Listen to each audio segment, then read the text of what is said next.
should be recording. And okay, again, I'm Matt Sheriff, the academic and gifted support specialist for MDE. And as you all know, we always begin with our vision and our mission. I'm not going to take the time to read all that to you all. I'm sure you're very familiar with it. These are our goals, our expectations of the agency. And I just wanted to go back and just revisit some of the items that I shared with you during our first virtual office hours regarding hybrid and virtual guidelines for our schools and our districts. And because of COVID, you know, we're still operating under our guidance from June 2020, actually August 2020, and our required gifted programming minutes have been reduced from 240 to 150 minutes per week. Our program must be scheduled and provided during the instructional or contractual day. And our program teachers may provide instruction or support for students not identified as gifted. And that was actually one of the questions that I received over the course of the last month. And I'll go in more detail about that in regards to teachers actually performing, or gifted teachers actually performing other duties or assignments outside of gifted instruction. Just to let you know that we are still revising the gifted regulations. Hopefully we will have those complete, and I can get those to my executive director, my director and executive director soon, so that they can be approved and forwarded to the board for approval. And hopefully we can get that done this summer. So we do want you to continue to operate under the 2013 gifted regulations until the new regs are approved by the board. And again, once they're approved, I will be having a session with you, gifted contacts, regarding the changes and updates in the gifted regulations, so that you can be aware of what those are and share those with your teachers and administrators. And I also want to remind you of MAGC's resources and assessments and that are provided on their website. So monitoring, I want to take a little time talking about monitoring this afternoon. And I've actually placed a link.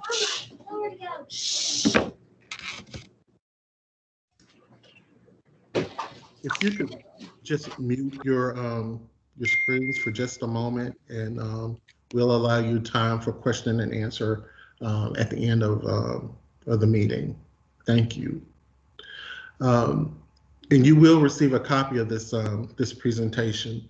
So I included the link with the monitoring tool on it. Let's see if it'll open for me. Yes, it will. So just want you all just to make sure that as we're closing out the school year, that at the very bottom of the monitoring. Right, everybody else, where y'all supposed to?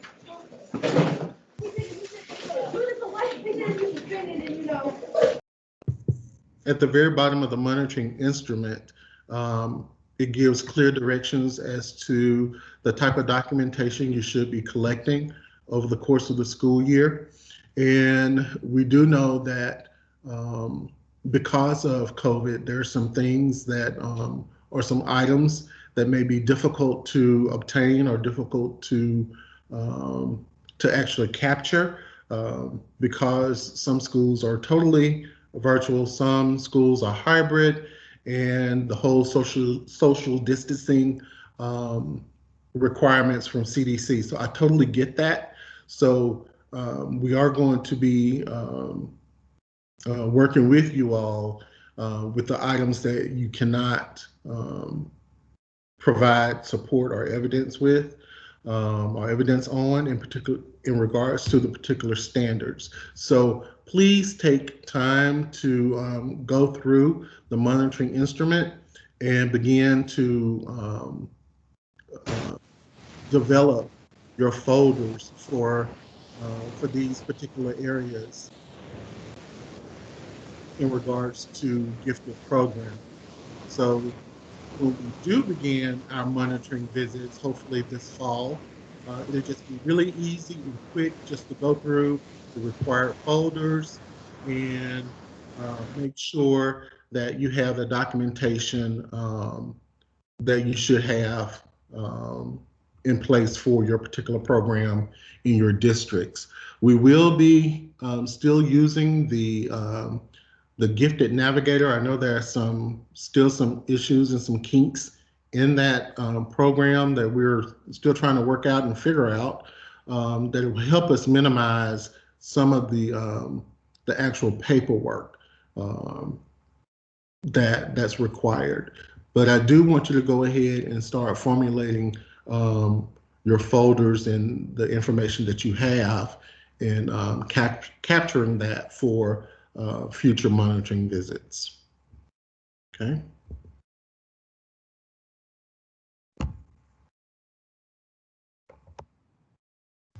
The next piece deals with the annual gifted program self-evaluation survey. I'm in the process now of revising it. I think I've pretty much have it to a place where it's condensed some. It's not as lengthy as it once was and not as time consuming, and I'm sure you all will be grateful of that, where it should only take you 15 to 20 minutes to complete. And what it does is just an overview of your school or district's gifted program. And one of the main important pieces of information for me is to ensure that I have correct information in regards to who gifted contacts are. If there's going to be a change, please make sure that that information is updated in the survey. The types of things that you will be answering in the survey deals with certifying that the gifted educational program provides a qualitative different educational experience in addition to and different from the regular ed program. The program is based on the Master of the Outcomes for Gifted Education programs from 2017. Information on credentials, making sure that the individual who is serving as a gifted teacher in your district, or if you're that person, that you're operating with a current and applicable license or credential to service gifted students, and that we are servicing students at a minimum of 150 minutes. We also want to make sure that the teacher ratio does not exceed 60-1. And you're going to provide information regarding communication about the gifted educational programs to parents and stakeholders in your community. You're also going to provide documentation of measures and the minimal acceptable criteria for gifted identification is maintained in a written document approved by the local school board. So a lot of that information is already in you all school district's policy handbook, or yes, your district staff policy handbook. A lot of information regarding that should already be in place. Your screening process, at least one grade is being screened per year. And then consideration of emerging potential from the 2013 gifted regulations. That information is well documented. And then Okay, I need to. Sorry. Again, making sure that your data collection and files are well documented and your files are kept in a secure place. You have a secure process for allowing individuals to access those files, maintaining confidentiality, and then finally providing professional development, making sure that your district is providing adequate professional development um, in regards to gifted education in your particular districts. I sent an email earlier this morning regarding the 2021 Virtual World Conference. That should be in your inbox. I sent it on the listserv.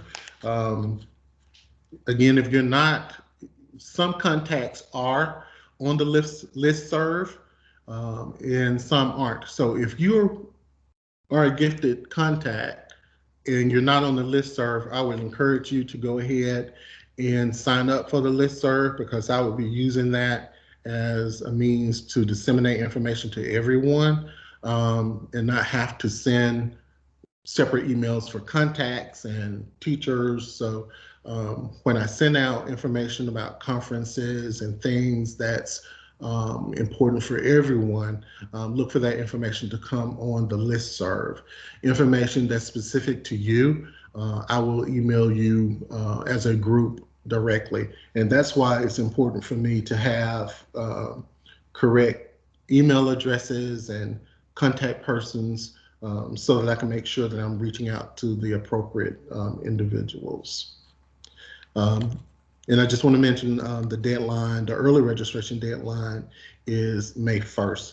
I did look on the website today to see if they offered CEUs. I could not find that information. So if you're interested in attending and want to find out more about CEU offerings, you may want to reach out to them directly. Like I said, I was not able to locate that information.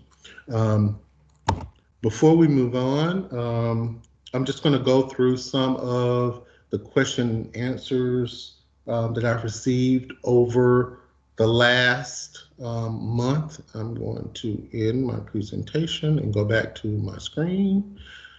Okay.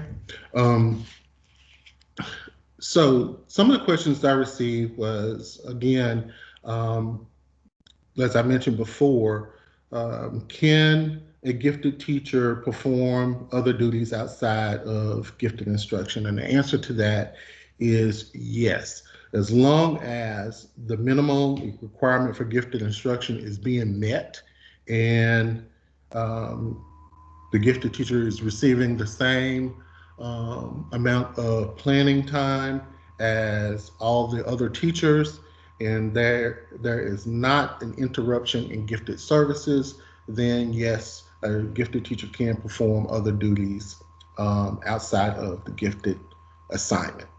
Okay. Another question that I received is, can gifted classes be offered during resource time, such as music, PE, art, etc.? The answer is no. Gifted students or gifted education is a separate program outside of the general curriculum, general regular ed curriculum. As you all may know, that students should not have to choose whether or not they want to attend resources or not. So the answer to that question is no. Schools or districts should not be pulling students from music, PE, art, etc. Those students have a right to attend those courses as well. So again, the answer to that is no. How long are SIGs valid? That is based on the publisher. And of course, you all know that once a student is eligible, we no longer need the SIGs. They're no longer needed. How or when can we dispose of old files? The gifted educational program follows the same protocol as the SPED department. So in regards to disposal of old files, you may want to reach out to your exceptional ed departments to discuss their procedure for disposing of files. So that's the protocol that you should follow, whatever protocol your SPED department has for disposal of files. Okay. Can you recommend a particular screener? The MDE cannot recommend a particular screener or assessments to be used. It's just it'll be a conflict of interest. So that's why we have the collaboration with MAGC that provides a listing of assessments and screeners that school districts can choose to use. So the answer to that question is no. We cannot provide any recommendation in regards to a particular assessment or screener. And Matt, can I jump in for a second? And sure. What I wanted to say is that Donna Welburn, you all know Donna, and I know that Matt knows Donna as well. She heads that committee to do the update every year on that assessment document, and she puts into that document all the assessment resources that are available, of which she knows. She doesn't make, we don't make any recommendation for any of those. It's just a matter of giving you that information. So it's provided to you with, along with all of the information about locating the contact information for obtaining those assessment documents. So we don't make that recommendation either. We just provide the information to show you what is actually available. Thank you, Matt. Oh, you're welcome. Thanks, Carol. I did have the opportunity to look at the discovery surveys that are going out, and I can honestly say that there's a lot of great things that's happening in our state in regards to gifted programs, and there's some really good feedback. If you've not taken the time to look at some of the parent feedback in particularly, there's some great commendations about the work that's being done with our gifted teachers. And I just want to thank you all and I applaud you all for the hard work that you do and the rigor of instruction that you provide to our gifted students in our state. So kudos to you, job well done. That information was just a joy and a privilege to read. I just want to take the time to share that with you all. And Matt, are you making reference to the one I sent to you? Yes. Okay, that's actually just my school district. That was just from my own school district. Those are the ones we were using in Long Beach. And I'd created that, and I just wanted to share that with you to see kind of what we do. And I know other districts are pushing theirs out too, but theirs would probably be different, a little bit different from ours as well. Well, kudos to you, Carol. That's awesome information. And if you would like I would really like for you all to share your surveys with me, the information that you have collected from your community, your parents, just so I can have a glimpse of the information. And I'm sure the information is or the accolades are still the same in regards to our school districts and our gifted contacts and the work that you're doing. So that still stands, and I do still appreciate the hard work that you all are doing and the work that you're putting in, especially this time during the pandemic. So that's a job well done. If you all have any questions of me, I will take those at this time. If you have any questions, and again, like I said, this is being recorded, so if you want to refer back to this information, you can, and I will also include the questions and the answers along with the PowerPoint. Matt, you've got a few questions in the chat. Okay. The first one is that there are several people who did not get that email from today, so their names are listed in the chat for you to go back to if you want to resend that to them. I will do that. Also, they were asking if there is, and if you would be creating an FAQ for gifted.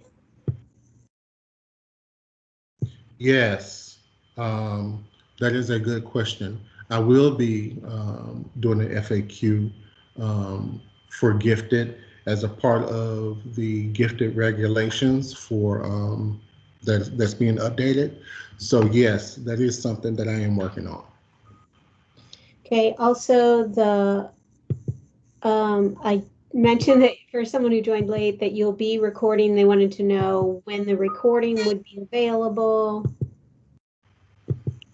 Hopefully as soon as the meeting is over and I can do all the technical things that I need to do to it, to upload it and make it available, just as soon as I can. Yes. And Ms. Goss is asking, how often does the survey need to be done? The annual survey is done at the end of the year.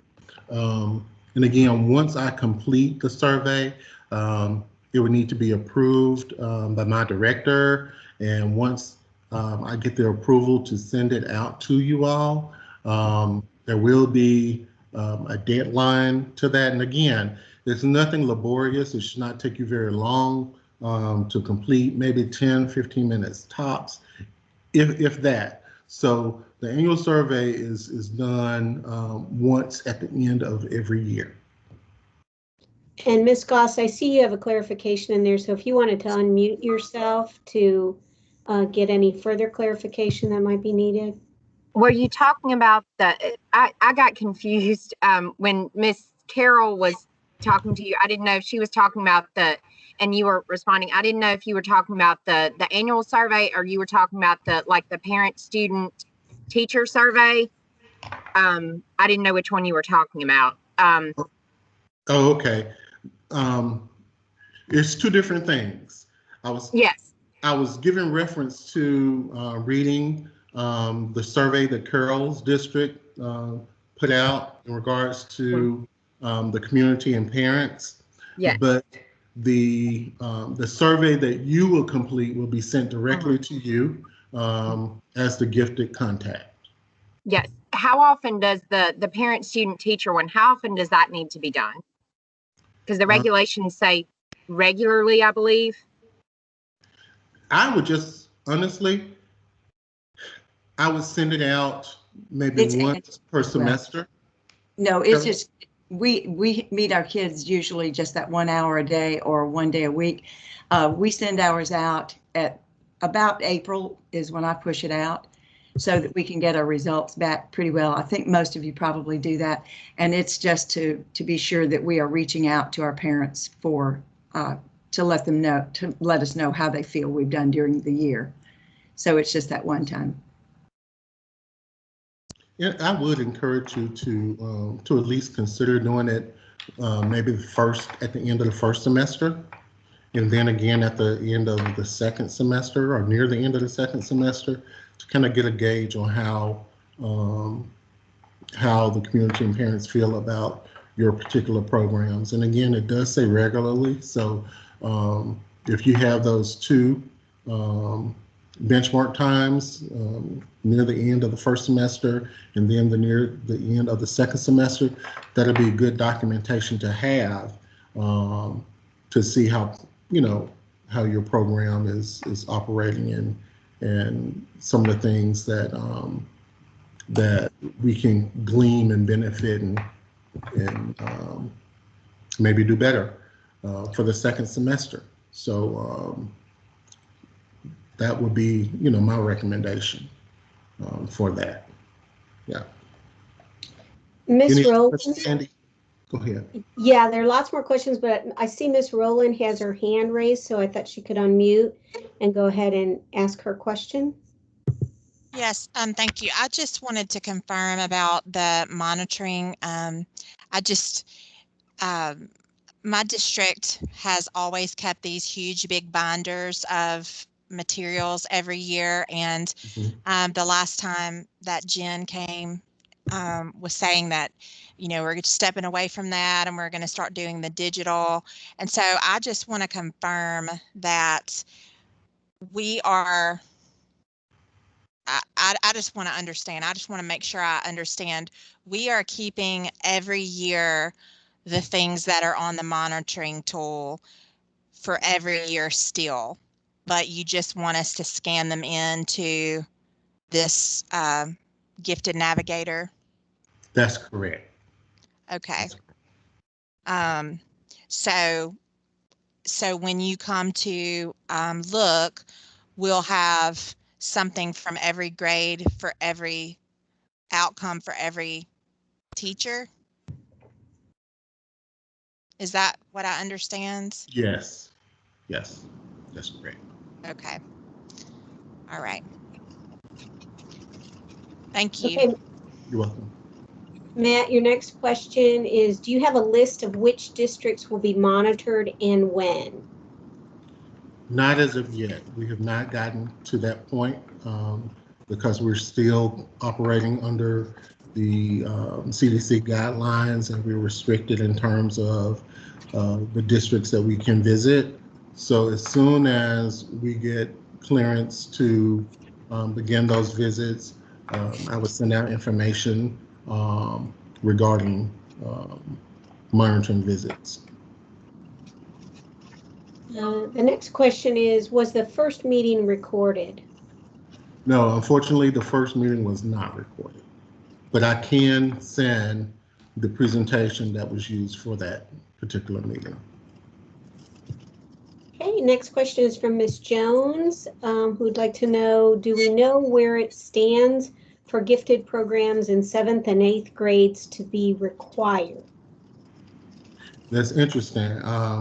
Matter of fact, I was having a conversation with Dr. Smith regarding that. That's something that we're actually looking at, and we're also looking at the possibility of high school credits being offered for gifted. So that is something that we're definitely looking at. Mr. Sheriff. Yes. I'm sorry to. I was just speaking to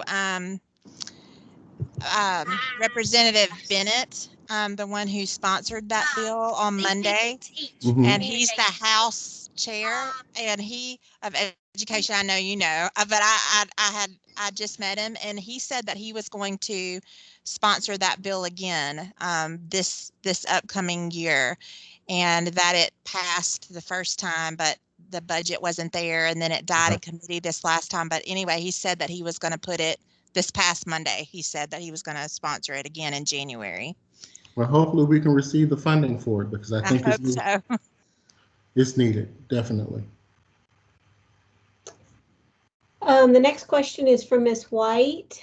I know you don't recommend screeners. However, is there a time limit on the use of a screener, Raven 1, for example? That's all based upon the, again, the publisher, if I'm understanding the question correctly, on how long the screener can be used.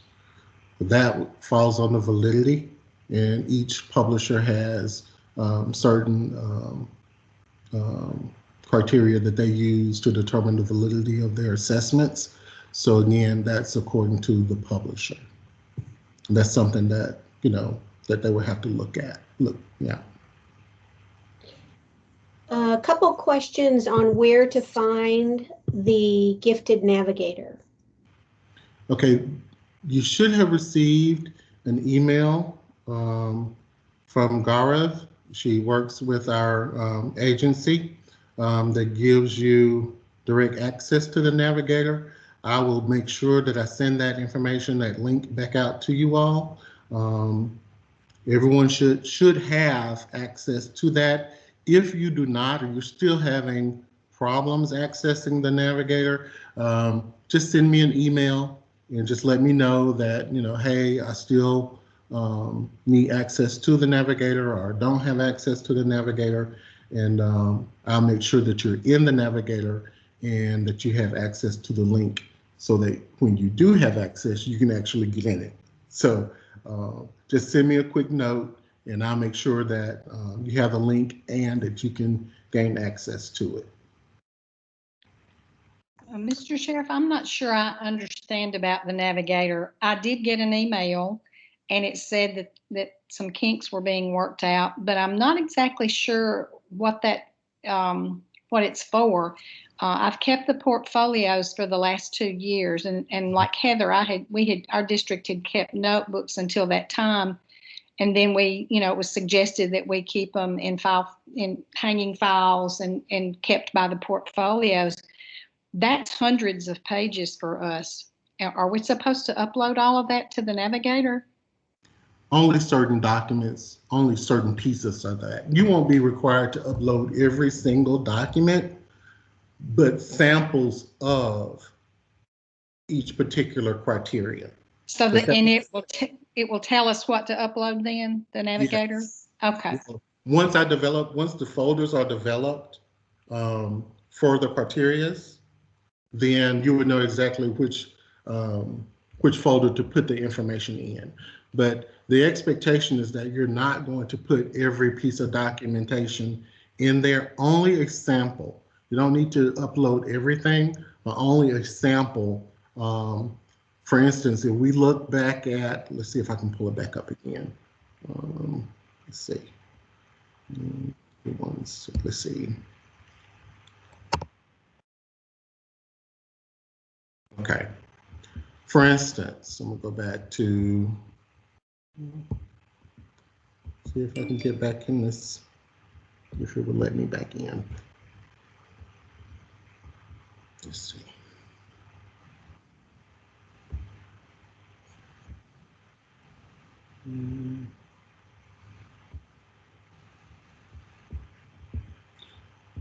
Remember when we were looking at the, I don't know if I won't let me in this time. Let me go back to presentation view.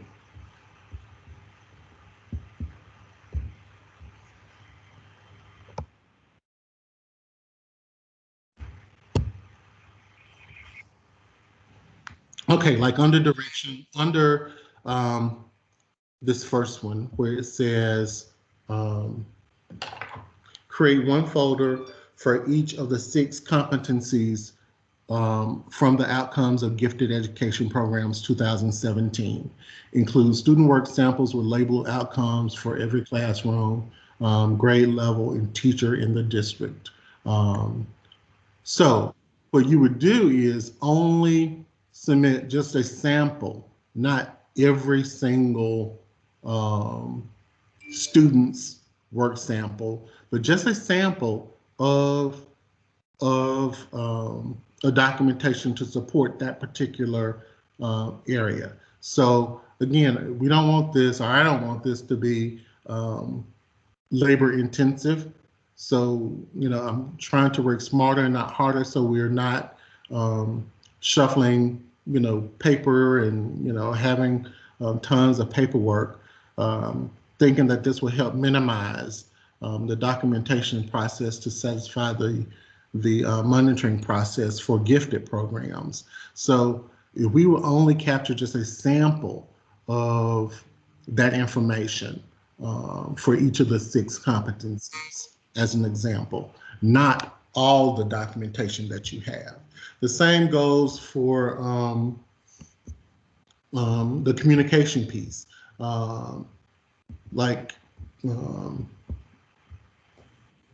Just samples of, things that you've done to communicate to parents. Like, for instance, I mentioned the information in your school district's policy handbook.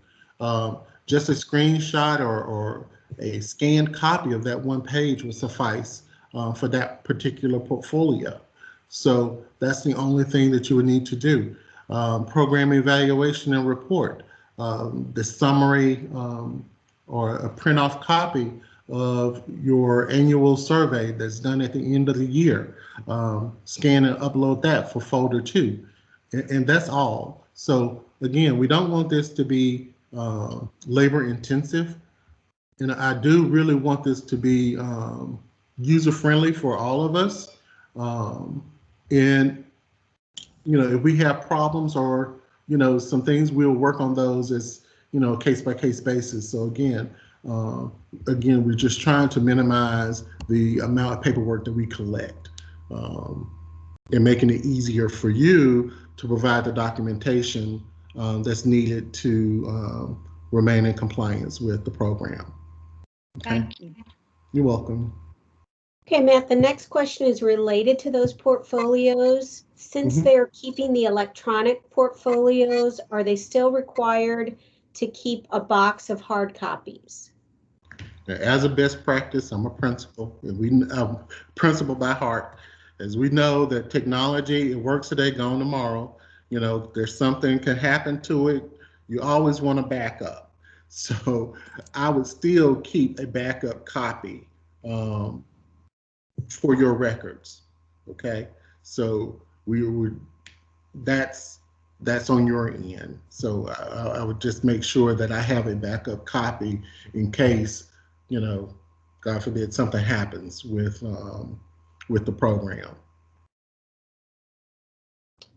Okay, the next question is about planning time. If a teacher works at 2 schools, is it required for the gifted teacher to have planning time at each school to prepare and scan items for documentation for upcoming audits? The best way for me to answer that question is to simply say a gifted teacher should have the same amount of planning time as the general ed teacher.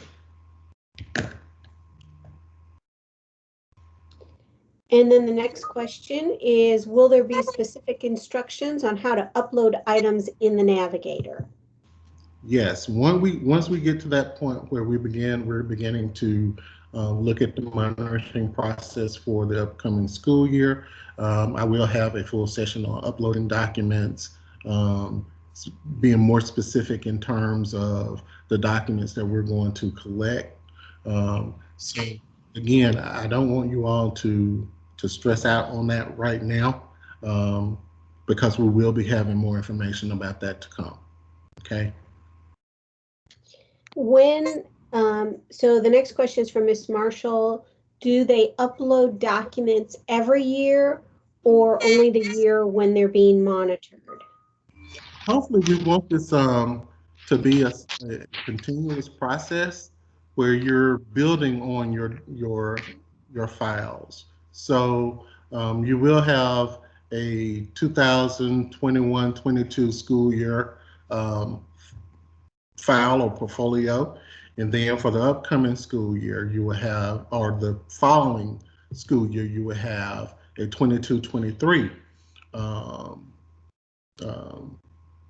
portfolio, I guess you should say. So again, hopefully this is something that we sustain and we keep adding on each year so that you can have documentation and we can see programs across a span of several years. And I believe you said they should have already received login information for the Gifted Navigator? Yes. The next question is, so does it look like we'll be uploading artifacts into the Navigator for the 2021 school year? The end of the year is coming fast for us. Yes, that is the expectation that beginning in the beginning of the school year, schools or contacts will begin to upload their documentation. Okay, and Miss Sullivan has the question of how far back do they go loading artifacts and info into the Navigator? Her district was due for an audit last year, but they have started uploading this year's information. We're going to start with the current school year. Due to COVID, we're not going to go back. So we're just moving forward. So information from the previous if they received information regarding an audit for the previous school year, they can discard it. We're going to just start fresh. Okay, I think you've answered the next one. And then the next one is, I believe she's referring to the document that you linked to from the presentation. Where can she find a copy of that document? She's just beginning as a gifted contact person. And Ms. White, if I'm saying that incorrectly, please unmute yourself and clarify. MDE website.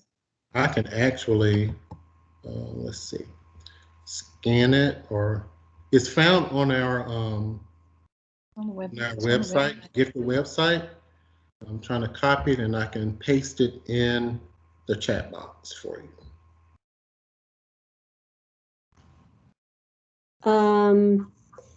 Do you think MDE may decide to let districts serve students the regular time again for this coming year? And their district is almost all in person now.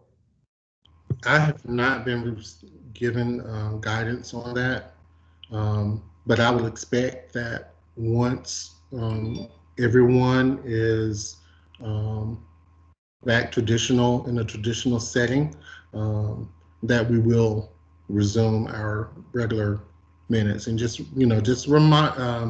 be reminded that this was a waiver.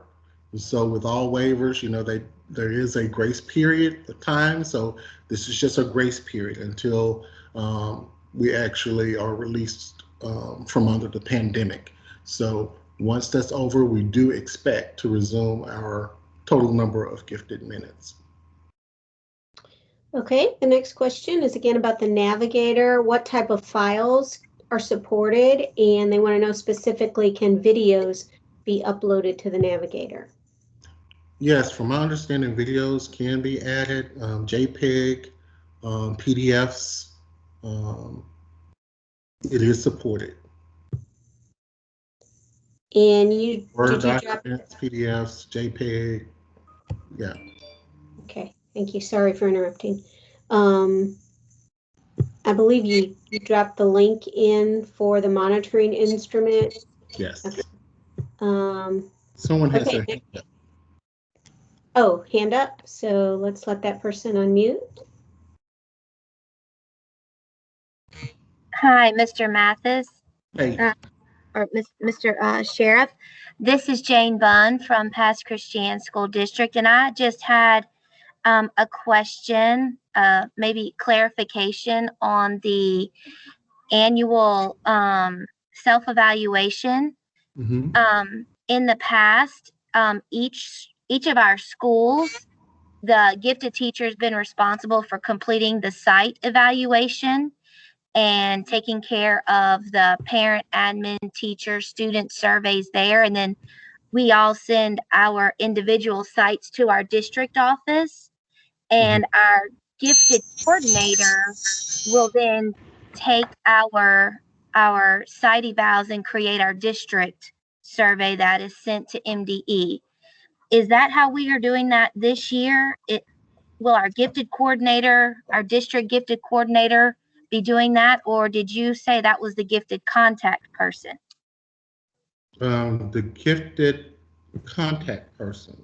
The gifted contact person, let me clarify that. Some districts have a contact person, some districts have a gifted coordinator.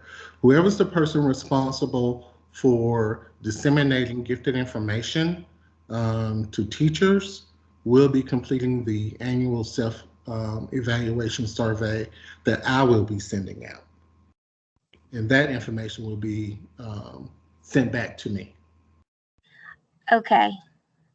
I think in our district, that may be our gifted coordinator, perhaps.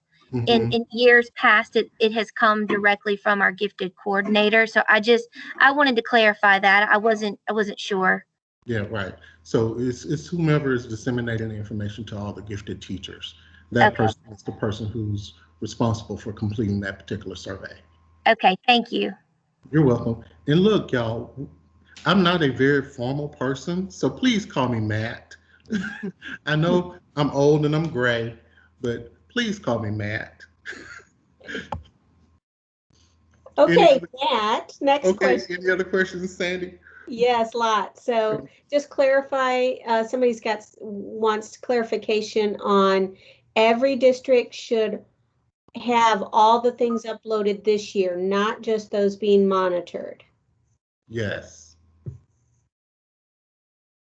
Okay. Wait, hold on, Sandy. Not this year. We're not uploading anything from this year. We're focusing on the upcoming school year. Let me go back and clarify that. So you shouldn't be uploading anything as of yet because we have not had our training on the Navigator. So we're speaking of only information that we will be collecting data on for the upcoming school year. That's 21-22. Great. Okay, next question. Would it be possible to set up the platform the way the title is set up? The district has the main screen and assigns the indicators to each school for them to upload, then they approve at the district level. That's an IT question for Gifted.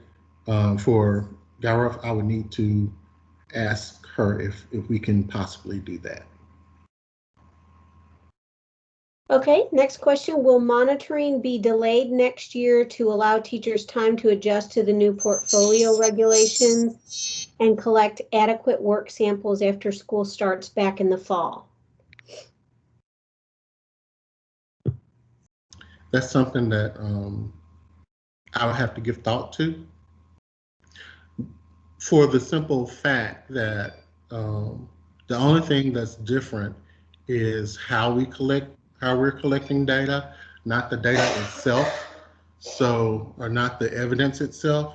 So I'm not understanding the rationale or the reasoning behind pushing back monitoring visits, because if you're doing the work, you will have the evidence, either hard copy or electronic. So yeah, yeah. Okay, and there's a lot of questions related to the Navigator and uploading, but I think this one kind of sums it up.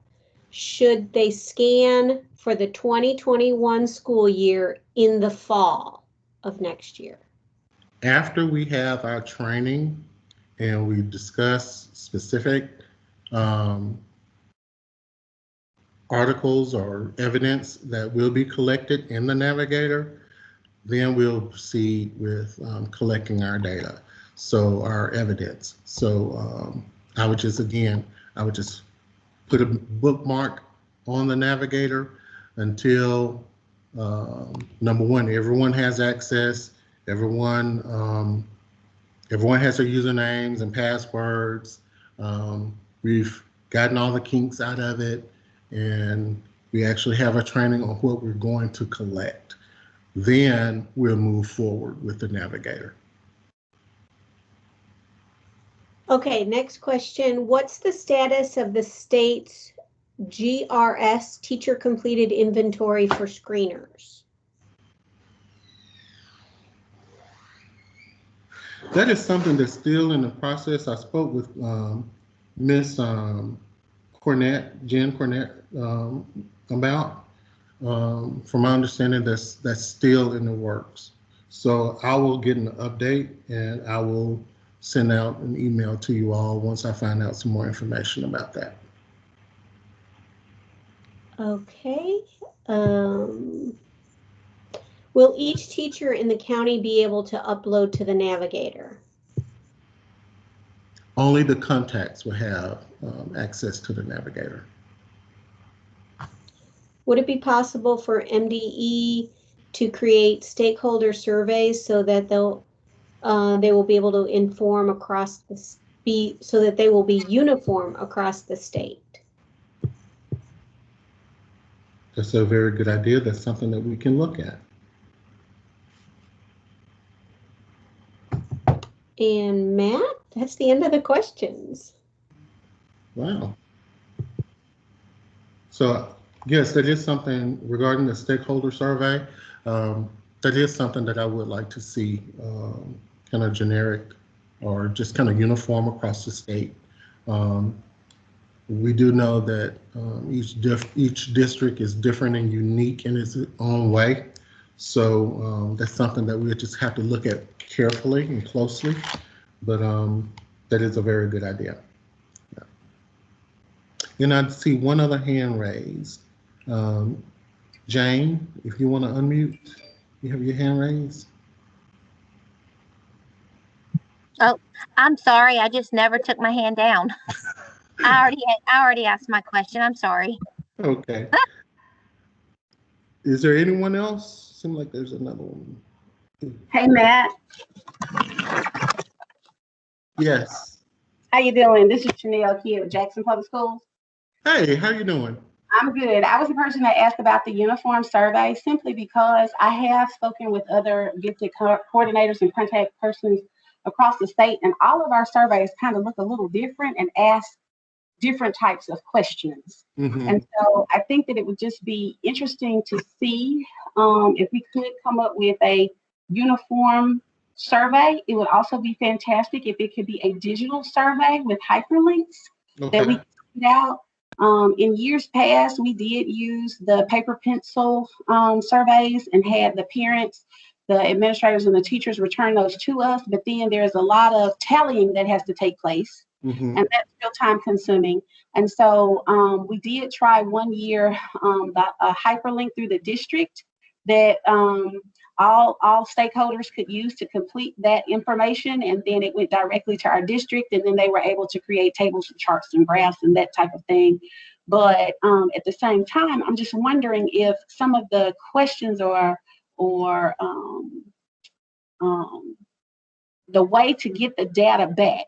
Now, my district, we are traditional and virtual at the moment, but about 75% of my students are still virtual. And so trying to get those surveys in without them being sent to parents through like school status or through a hyperlink, right, makes it real difficult. So when you were sitting here talking about the surveys, I was sitting here thinking like, oh my God, it is May. I haven't gotten surveys out because there's no real way to get the surveys out to the parents when most of the children are virtual, and then some parents still don't have access to a device to even complete it virtually. Right. So will that be a negative towards us even in the upcoming year when we look at the documentation, the monitoring visit documentation? Is that going to be looked at as a negative, or can we survey the stakeholders at the end of the first semester like you said before? Well, we know, like I mentioned earlier, because of the pandemic, we are understanding, and I do know the challenges that we face in gaining parental access and providing or getting communication out to parents and even getting parental participation. So I wouldn't say that it would be a negative, but it would be something that we would definitely take into consideration as a challenge for districts who are having a difficult time reaching out to parents because of COVID. Yeah. Matt, we've just tried this and we're not finished with it, but it seems like it's working. We've used Google Forms and certainly made our own survey, and like she was saying, it's something we're going to have to tweak for next year. We've seen our mistakes, but when you do it in Google Forms and you get your responses, then it graphs it for you and gives you just a wonderful picture of the answers, the results, where we used to have to tabulate it like she's talking about with a paper and pencil. I mean, it's just, of course, I'm old. I just think it's wonderful, to get that back. So that and we sent to the parent through school status. Mm-hmm. And we haven't gotten all the responses, but it's working pretty well. It's taking longer, than you probably want it to, but and you can do it. You can text that link on a phone too. So right. That's how I communicate with my students. We don't have school status or my parents, and so we've been doing surveys this year like that, and That's been the most successful I've ever been in getting Yeah. parent response is by sending the links through text. So Might be nice to have a bank of questions from the state, that we could select from, because, and we just did 10 questions. How many did y'all do, Heather? this was actually for something different. We haven't done our annual assessment, but we did it was 11 on this particular survey that we sent out, and there's lots of different possibilities, as you know, on Google Forms. So it can be, just make sure, well, I guess you would want this to be anonymous, but if you want to capture the information, you've got to set it that way. It won't automatically capture the email address or the name if that's something you're interested in.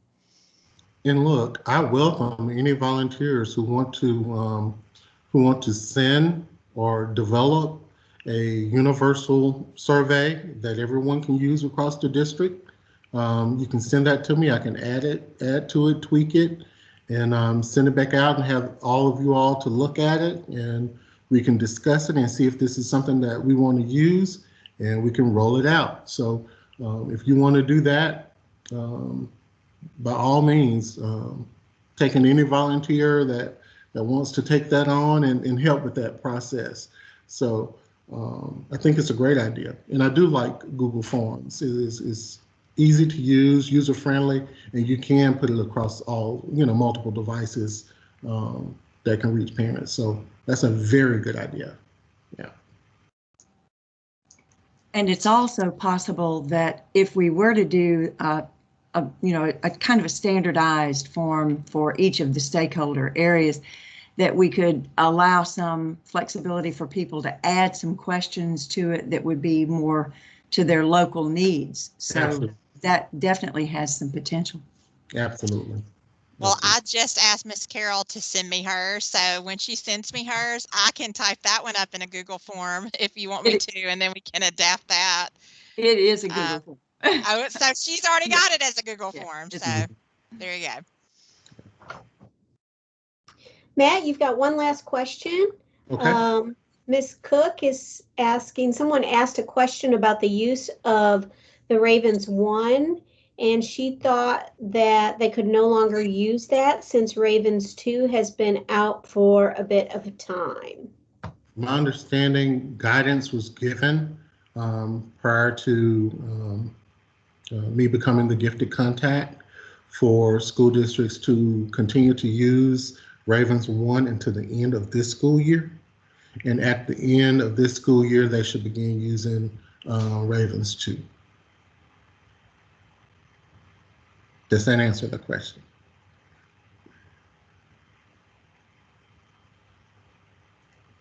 Okay, I'm going to stop recording at this time. And let's see.